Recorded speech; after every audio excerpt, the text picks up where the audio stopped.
The bell had just rung for third period at Lincoln High School, and the hallway buzzed with laughter, sneakers squeaking against the linoleum floor, lockers slamming shut. But down in the administrative wing, things were quiet. Too quiet. 16-year-old Malik Harris sat in a hard plastic chair outside the counselor's office, tapping his fingers against his backpack.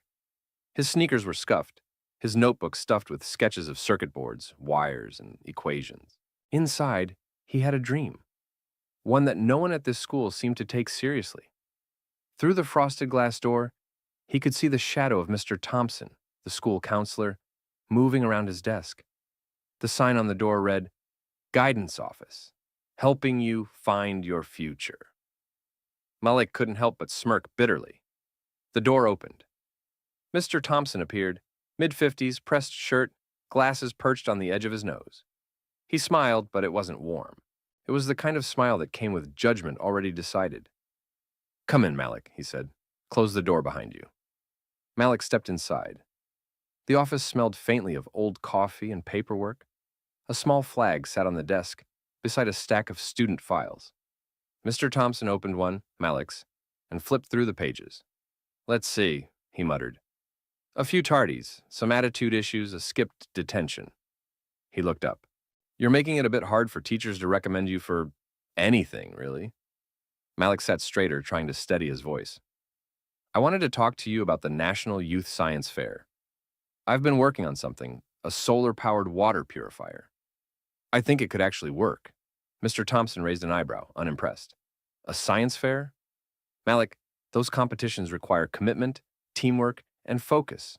And he glanced at the folder again. "You've had some problems staying out of trouble."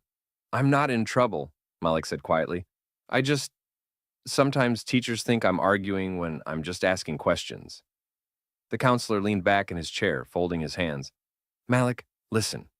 You're a bright kid, but you need to be realistic. Science competitions are for students who can represent the school properly. You have potential, but you lack discipline. Maybe next year, if you improve your behavior." The words landed like stones. Malik stared down at his shoes, the dream that had kept him awake for nights, suddenly feeling foolish. "I already finished the prototype," he said softly. "It works." Mr. Thompson sighed, closing the folder. "Focus on your attitude, Malik. That's what'll take you far. Not some homemade gadget." Malik nodded slowly, though his jaw clenched. "Thanks for your time," he said, standing up. As he reached for the doorknob, Mr. Thompson added, "I just don't want you to set yourself up for disappointment. You understand?" Malik paused. For a moment, he wanted to say something, to defend himself, to shout that he wasn't a troublemaker, that he could do something important. But instead, he just said, "I understand." He stepped back into the hallway, the door closing softly behind him. Outside, kids laughed, shouted, lived freely. But to Malik, everything felt distant. He tightened his grip on his backpack strap and whispered to himself, "If they won't believe in me, I'll make them see me." And with that, he walked toward the science lab, the one place where his voice couldn't be silenced. The sun had already dipped behind the trees, casting long shadows across the empty Lincoln High parking lot. Inside the building, the fluorescent lights buzzed faintly, the sound of a school that should have been asleep hours ago. But one classroom still glowed at the end of the hall. Room 204, Science Lab. Inside, Malik Harris sat hunched over a cluttered desk, surrounded by beakers, soldering tools, and the faint smell of burnt plastic. His hoodie sleeves were rolled up, his fingers stained with the ink and graphite. A half-eaten sandwich sat forgotten beside a pile of schematics. In front of him was his project, a small, hand-built device no larger than a lunchbox, a patchwork of wires, solar panels, and filters. It looked rough, but it worked, or at least it would. He attached 2 wires, flipped the switch, and waited. The motor inside buzzed to life, water slowly dripping from one tube to another. The output was clear, cleaner than before.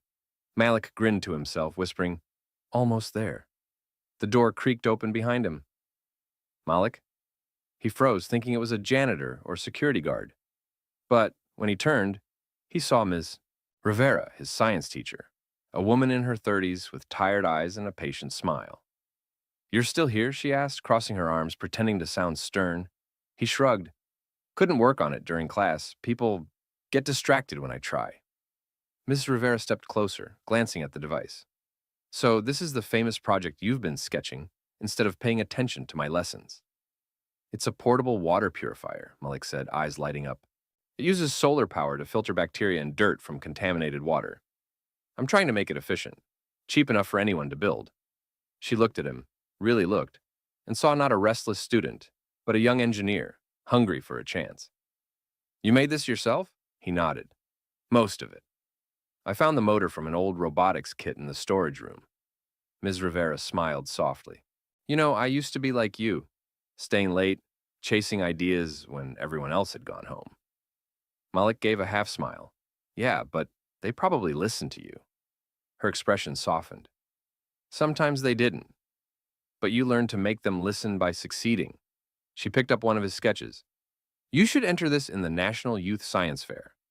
Malik looked up sharply. Mr. Thompson said I shouldn't. Said, it's not for people like me. Her smile faded, replaced by quiet determination. Then, we'll prove him wrong.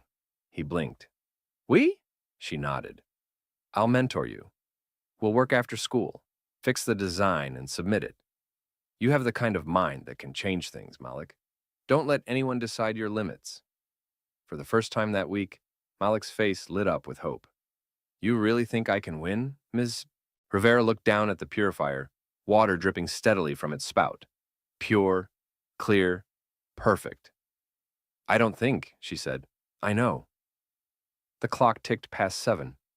The school was silent except for the low hum of Malik's invention, a sound that somehow felt like possibility. In that quiet room, 2 people, a student and a teacher, started building not just a project, but a future. The next morning, the school hallways buzzed with noise, laughter, lockers slamming, sneakers squeaking on tile, but Malik wasn't hearing any of it. He clutched a manila folder against his chest, his official entry form for the National Youth Science Fair, signed and sealed by Ms. Rivera herself. He'd done everything right this time. The project was ready. The form was complete. The recommendation letter glowed with praise. All that remained was dropping it off at the administration office, right past Mr. Thompson's door. He took a deep breath, knocked once, and stepped inside. The counselor looked up from his computer, mildly surprised. Malik, back again already? Yes, sir, Malik said, keeping his tone polite. I just came to drop off my science fair application.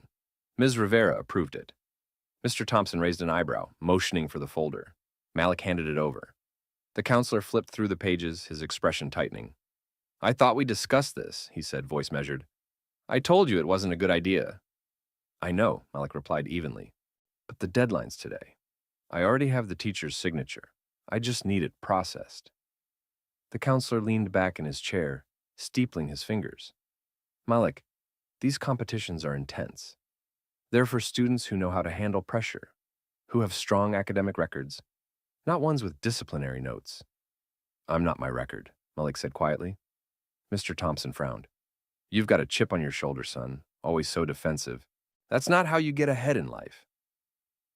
I'm not being defensive, Malik said, his voice shaking now. I'm standing up for myself. The counselor sighed, rubbing his temples. You're bright, Malik. But sometimes people like you get in your own way. You've got to understand how the world works. The words hung in the air like smoke. People like you. Malik froze. He'd heard that phrase before, on the street, in stores, whispered by teachers who thought he wasn't listening. It always meant the same thing. He swallowed hard. Maybe the world needs to change how it works.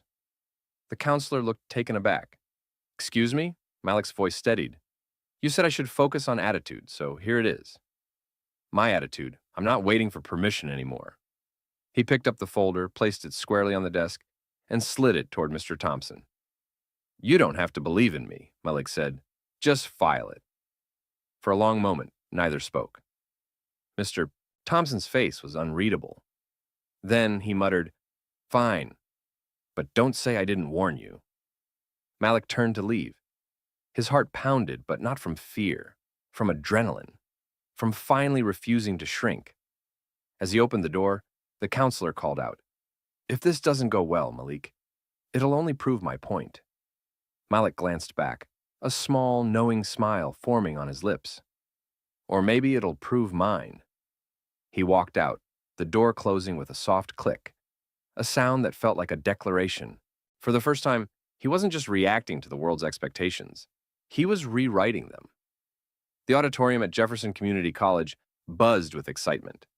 Rows of folding tables were covered in trifold posters, wires, and experiments of every kind, robotic arms, chemistry models, and solar prototypes that gleamed under the fluorescent lights. It was the Regional Youth Science Fair, and for many students, this was the biggest day of their young lives. Malik Harris stood near the back of the room, quietly setting up his display. His table looked nothing like the others. No glossy banners, no printed infographics, no expensive equipment. Just a simple, handwritten sign. Solar-powered water purification prototype, M. Harris. He wiped his palms on his jeans and double-checked the tubing connected to his device. The small machine hummed softly, its solar cells blinking to life under a desk lamp. Around him, other students whispered. "Who's that kid?" one girl murmured. "I think he's from Lincoln High," another replied. "The one who always gets in trouble." Malik heard them, but he didn't look up. His focus was on the machine. It didn't matter what they thought. Not anymore. A voice over the intercom announced, "Judging begins in 5 minutes." Malik took a deep breath. His heart thudded against his chest like a drum. Ms. Rivera appeared beside him, her arms crossed, smiling proudly. "You ready?" she asked. He nodded, though his hands trembled. "As I'll ever be." "Good," she said softly. "Remember what I told you? They don't need to see perfection. They need to see purpose." 3 judges approached his table, 2 men in suits and 1 woman with a clipboard. Their badges read State Science Foundation. "Mr. Harris, is it?" one of them said. "Tell us about your project." Malik straightened. His voice shook at first, but grew steadier with each word. "It's a portable, solar-powered water purifier. It filters bacteria, sediment, and chemicals using a multi-layer carbon system. It's designed to work anywhere, especially in communities that don't have access to clean water." The female judge leaned in.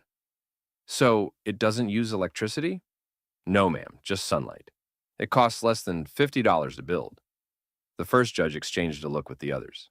$50? That's remarkable. Can you show us how it works?" Malik nodded quickly. He poured muddy water into a container and flipped a switch. The motor hummed softly, vibrating against the table. A minute later, clear water trickled into a glass on the other side. The judges leaned closer, eyes widening. One of them took the glass, examining it under the light. "Impressive," he said. "Have you tested it in the field?" "Yes, sir," Malik said. "I tested it on creek water behind my neighborhood. It passed every basic purity test I could run here at school." They took notes rapidly, asking more questions about filtration layers, pressure flow, and solar efficiency.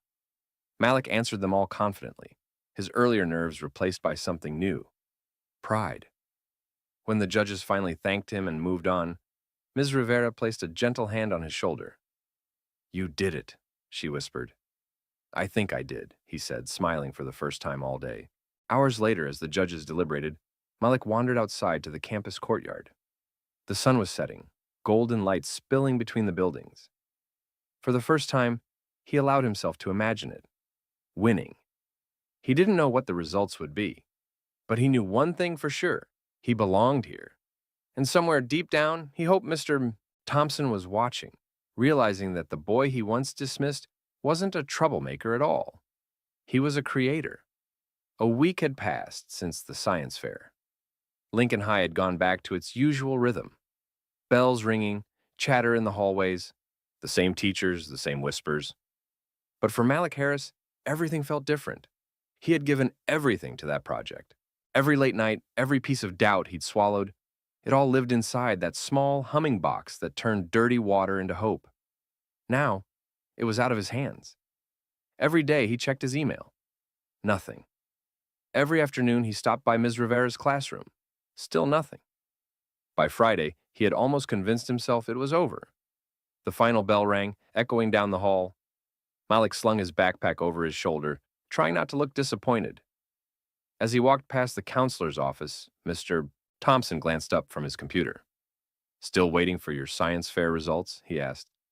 His tone was casual, but his eyes carried that same doubt. Malik forced a small shrug. Yeah, guess they picked someone else. Mr. Thompson gave a sympathetic smile that didn't reach his eyes. Well, maybe next time. You'll learn from the experience. Malik nodded silently and turned away, but before he could take 3 steps, the school loudspeaker crackled to life. Attention, students, came the voice of the principal, slightly distorted. We have a special announcement. The hallway went still. It is my great pleasure to inform you that one of our students has just been named a national finalist for the Youth Science and Innovation Award. Please congratulate Malik Harris for his outstanding achievement.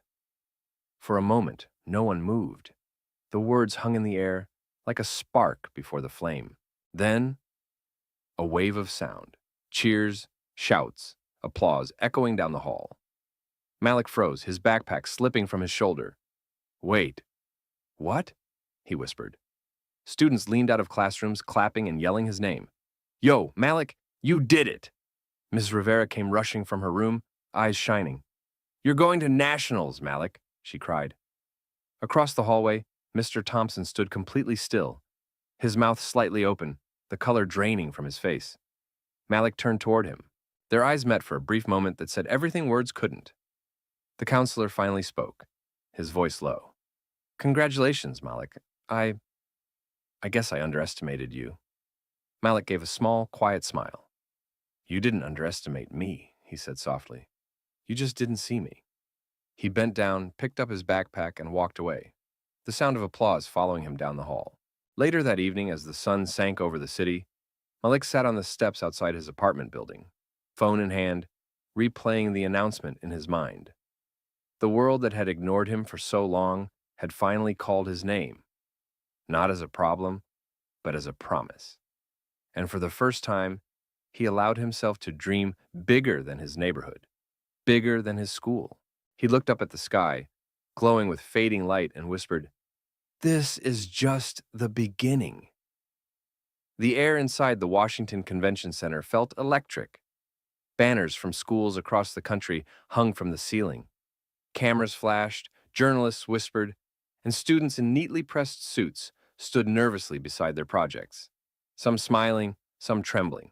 And among them, at booth number 47, stood Malik Harris, his small, solar-powered water purifier displayed proudly on a simple white table.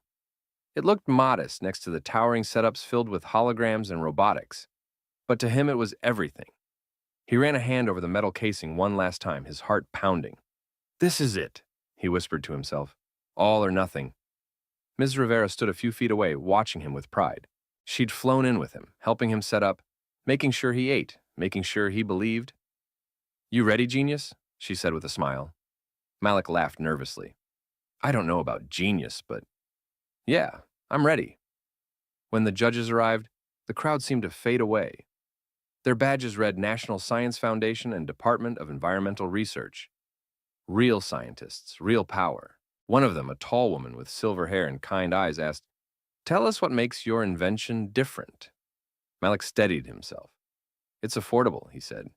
You can build it anywhere in the world using recycled materials. It doesn't need power, just sunlight.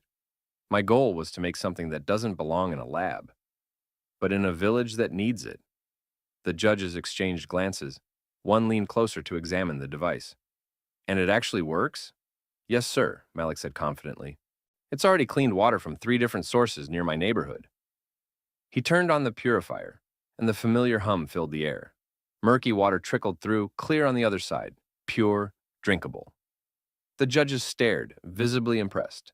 The silver-haired woman smiled. Remarkable. You've built something that could save lives. When the presentation ended, Malik finally exhaled. Ms. Rivera hugged him tightly. No matter what happens, she said, you already won. Later that evening, the grand hall filled with hundreds of students, parents, and educators. The stage glowed under bright lights, a giant screen displaying the finalists' names. Malik sat near the back, palms sweating, his metal ribbon cold between his fingers. The announcer's voice echoed across the room. And now for the National Youth Science and Innovation Award. A pause. The envelope tore open. For his outstanding contribution to sustainable technology and water purification. This year's award goes to Malik Harris, Lincoln High School. The room erupted. Cheers, applause, shouts of joy. Ms. Rivera covered her mouth in disbelief. Malik sat frozen for a second, then stood trembling, walking toward the stage. Flashes blinded him as cameras clicked. Reporters shouted his name. When he reached the podium, the award presenter leaned in and said softly, "You're proof that brilliance can come from anywhere." Malik smiled, lifting the golden plaque under the lights. The moment felt unreal, the kind of dream you don't wake up from. Back in Lincoln High, students crowded around the TV in the cafeteria, watching the broadcast. Even Mr. Thompson stood in the counselor's office, hands clasped, staring at the screen in silence. For the first time, he saw Malik not as a problem, not as a risk, but as a visionary. When the applause faded, Malik looked out over the crowd and saw faces of every color, every background, some smiling, some tearing up, all inspired. He thought of his neighborhood, his mother, his teacher, and every kid who'd ever been told they weren't good enough. And he said, voice steady, heart full, "This award isn't just for me. It's for every kid who was ever told they couldn't." Sometimes the ones you doubt the most are the ones who will change the world. The audience rose to their feet. The applause was thunderous, and this time, Malik didn't hold back the smile. He'd finally done it. He had made them see him.